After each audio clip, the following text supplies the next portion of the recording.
నిన్న విడుదల చేసిన జీడీపీలో జపాన్ని కూడా అధిగమించిన భారత్ 2026-27లో 6.8 నుంచి 7.2% వృద్ధి అంచనాతోటి ముందుకెళ్తోంది.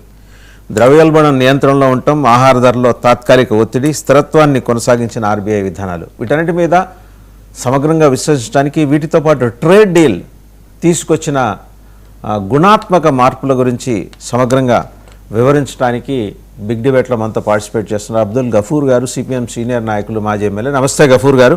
పేకేటి ప్రసాద్ గారు, జియో పొలిటికల్ అఫైర్స్ ఎక్స్పర్ట్. నమస్తే ప్రసాద్ గారు. పాపారావు గారు, పొలిటికల్ అనలిస్ట్, ఎకానమిస్ట్. అండ్ అలాగే పెద్దిరెడ్డి రవికిరణ్ గారు, బీజేపీ అధికార ప్రతినిధి. అందరికీ నమస్కారం అండి. టు స్టార్ట్ విత్ గఫూర్ గారు, ఎకనామిక్ సర్వే క్రక్స్ మీరు చూసుంటారు కదా, దాంట్లో గ్లోబల్ అనిశ్చితులు అంటే ప్రపంచవ్యాప్తంగా ఉన్న అన్సర్టనిటీస్ మధ్య కూడా మనం సుస్థిరంగా మన ఆర్థిక వ్యవస్థని తీర్చిదిద్దుకోవడానికి మనం తీసుకుంటున్న విధానాలు కారణమని చెప్పేసి ఎకనామిక్ సర్వేలో there was a big mention. ప్రపంచంలో 4వ అతిపెద్ద ఆర్థిక వ్యవస్థగా భారత్ ఆవిర్భవించడానికి దారితీసిన కారణాలను కూడా ఎకనామిక్ సర్వే చెప్పింది. మీరు ఎలా చూస్తున్నారు ఎకనామిక్ సర్వేని? ఎకనామిక్ సర్వే అనేటువంటిది ప్రభుత్వం తరఫునే వస్తుందండి. ప్రభుత్వం యొక్క ఆర్థిక విధానాన్ని బలపరుస్తూ లేదా ప్రభుత్వాన్ని యొక్క విధానాల్ని ఇంకేదైనా ముందుకు తీసుకొని పోయేందుకు ఉపయోగపడేటువంటి పద్ధతిలో ఎకనామిక్ సర్వే ఉంటుంది. మొత్తం భారతదేశం యొక్క వాస్తవ పరిస్థితులన్నింటినీ ఎకనామిక్ సర్వే రిఫ్లెక్ట్ చేస్తుందని నేను అనుకోను. ఇది నంబర్ 1. నంబర్ 2, ఒక మంచి అంశం ఏంటంటే ప్రపంచవ్యాప్తంగా ఉండేటువంటి ఈ గందరగోళాల్లో కూడా భారత ఆర్థిక వ్యవస్థ స్థిరంగా కొనసాగుతుండడం అది మంచిది. ఎందుకంటే అది అందరం చూస్తున్నాం. ఆ మేరకు మనం అభినందించాలి. విధానాలు మనవి ఆ అస్థిరత్వాన్ని కొనసాగిస్తుంది. అయితే ఇక్కడ మనం ఏమంటే GDP growth rate, per capital growth rate ఇట్లాంటివి మాట్లాడుకుంటాం. జీడిపి గ్రోత్ అనేటువంటిది చాలా మంది ఈవెన్ అరవింద్ సుబ్రహ్మణ్యం గారు కూడా చెప్పారు, తర్వాత డాక్టర్ అరుణ్ కుమార్ వీళ్ళందరూ కూడా చెప్పింది ఏంటంటే ఇది మ్యాక్రో లెక్కలు తప్ప ఇది ఫ్యాక్ట్స్ మీద డిపెండ్ అయిన లెక్కలు కాదు. ఎందుకంటే భారతదేశంలో ఇప్పటికి కూడా ఆదాయం లెక్కేయడానికి ప్రతి రంగానికి శాస్త్రీయమైనటువంటి విశ్లేషణకు అవకాశాలు లేవు. అజంప్షన్స్ మీద ఆధారపడే లెక్కలు వేస్తున్నారు అన్నప్పుడు అజంప్షన్స్ మనం పూర్తిగా ఫ్యాక్ట్స్ గా మనం తీసుకోలేము. ఇక మరొక ముఖ్యమైనటువంటి అంశం నేను చెప్పదలుచుకుంది ఏమంటే, ఇప్పుడు జీడిపి గ్రోత్ రేటు బాగానే ఉంది, per capital growth rate divided by population లెక్కేస్తాము, అదే లెక్కలు. అయితే యాక్చువల్గా ఇన్కమ్ డిస్ట్రిబ్యూషన్ ఎట్లా ఉంది అనేటువంటిది సర్వే చెప్పాలి. ఎకనామిక్ అంటే ఫైనాన్షియల్ డిస్ట్రిబ్యూషన్, ఇన్కమ్ డిస్ట్రిబ్యూషన్, ప్రధానంగా ఇన్కమ్ డిస్ట్రిబ్యూషన్ ఎట్లా ఉంది. భారతదేశంలో బిలియనీర్స్ పెరుగుతున్నారు. అట్లాగే అదాని లాంటి వ్యక్తులు అమ్మానితో పోటీపడి అమ్మాని కూడా మించిపోయినటువంటి పరిస్థితి ఉంది. ఈ అక్యుములేషన్ ఆఫ్ వెల్త్ కొంతమంది దగ్గర కేంద్రీకరింపబడడం అనేది నిజమైనటువంటి ఆర్థిక ఆరోగ్యం కాదు. దీన్ని కూడా ఎకనామిక్ సర్వేలో how to redistribute the income అనేటువంటిది కూడా ప్రభుత్వానికి సూచనలు ఇచ్చి ఉండవలసింది. ఇంకో ముఖ్యమైనటువంటి బలహీనత నాకు కనపడుతుంది ఏమంటే సార్, మనకు సర్వీస్ రంగంలో ఆదాయం బాగానే ఉంది, ఆదాయం పెరుగుతుందని చెప్పారు. కానీ మ్యానుఫ్యాక్చరింగ్ రంగంలో, ఎందుకంటే ఏ దేశానికైనా బేసిక్ రంగం మ్యానుఫ్యాక్చరింగ్ రంగం. మ్యానుఫ్యాక్చరింగ్ రంగంలో ఈవెన్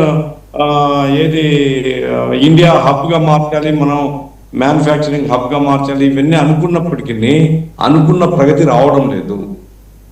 ఇది ఏమిటి, ఎందుకు ఇంత జరుగుతుంది అనేది మనం తీవ్రంగా పరిశీలన చేసుకోవాలి. ఎందుకంటే మ్యానుఫ్యాక్చరింగ్ రంగము ఇది అభివృద్ధి కావడం అనేటువంటి దేశం యొక్క ప్రధానమైనటువంటి ఒక వనరుగా ఉంటుంది. గఫూర్ గారు, అవుట్ ఆఫ్ బాక్స్ ఒక ప్రశ్న వేస్తాను.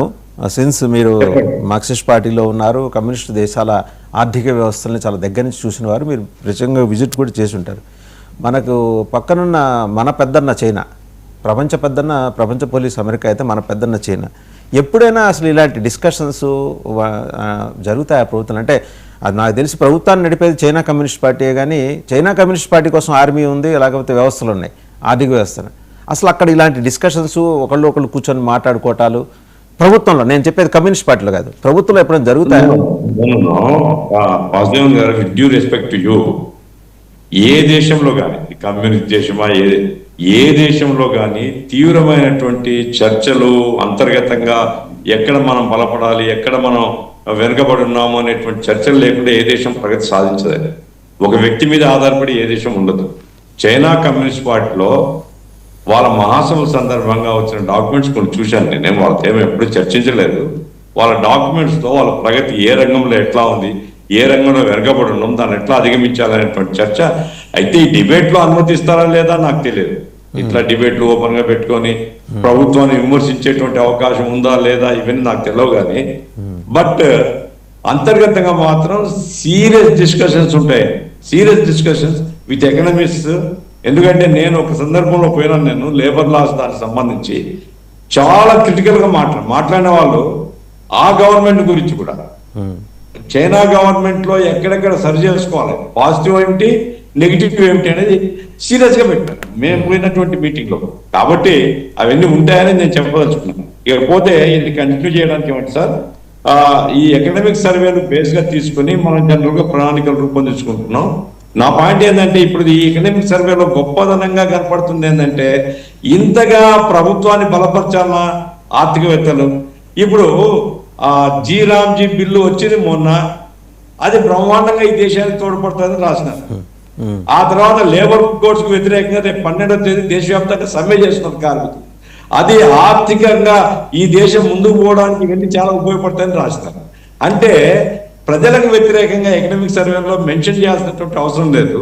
ప్రభుత్వము గ్రాస్ మ్యాక్రో ఎకనామికల్ ఈ సజెషన్స్ ఇస్తుంటే బాగుంటుంది. అట్లా కాకుండా ప్రభుత్వం చేసే ప్రతి చర్యను బలపరిచేటువంటి దృష్టితో చేయడం అనేటువంటిది ఇది ఎకనామిక్ సర్వే యొక్క విలువను తగ్గిస్తుంది. మౌలిక స్వరూపాన్ని ఇంప్లిమెంట్ అయితే వ్యతిరేకత ఉంది. ఇప్పుడు లాస్ట్ ఏంటంటే అన్ఎంప్లాయ్మెంట్ మీద సీరియస్ గా తీసుకోలేదు.